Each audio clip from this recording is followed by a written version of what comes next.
নমস্কার বন্ধুরা, আজকে তোমাদের আমি দেখাবো যে সিঙ্গার মিডিয়াতে কিভাবে তোমরা গোলাপ গাছ প্রতিস্থাপন করবে। গাছটিকে আমি এরকম গ্রো ব্যাগের মধ্যে কিনে এনেছিলাম, মাটি মিডিয়াতে ছিল, সেই জন্য এই গাছটিকে আমি এই মাটিটি পুরো এরকম জলের মধ্যে ভিজিয়ে রেখে আমি ঝরিয়ে নিয়েছি। সিঙ্গার মিডিয়াতে গাছ করতে গেলে তোমাদের এরকম প্রথমে কিন্তু মাটিটি ছড়িয়ে পুরো এইরকম শিকড়গুলি বার করে নিতে হবে এবং শিকড়টিকে এরকমভাবে ফাঙ্গিসাইড জলে আপনাদের ভিজিয়ে নিতে হবে।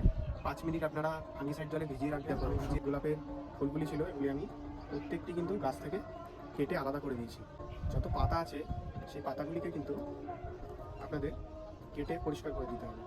এবারে তোমাদের কি করতে হবে, টপের নিচে একটা কলাম কুচি দিয়ে নিয়েছি, তোমরা দিতেও পারো নাও দিতে পারো, কোনো ব্যাপার না। এবার আমি এই সিন্ডারটিকে ভরে নেব। এই দেখো, এই যে তোমরা এতটা পরিমাণ সিন্ডার কিন্তু ওর মধ্যে ভরে নেবে।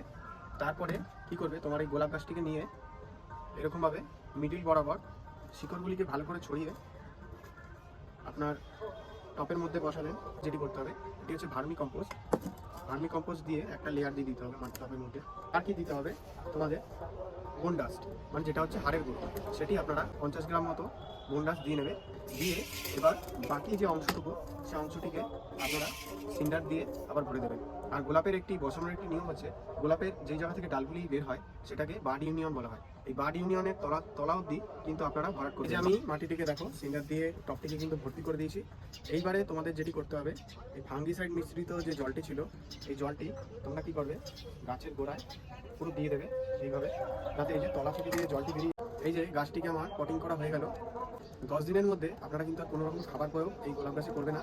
10 দিন পরে কি পরিচর্যা, কি খাদ্য আপনাদের দিতে হবে সেটি আমি পরের ভিডিওতে আলোচনা করব। নমস্কার।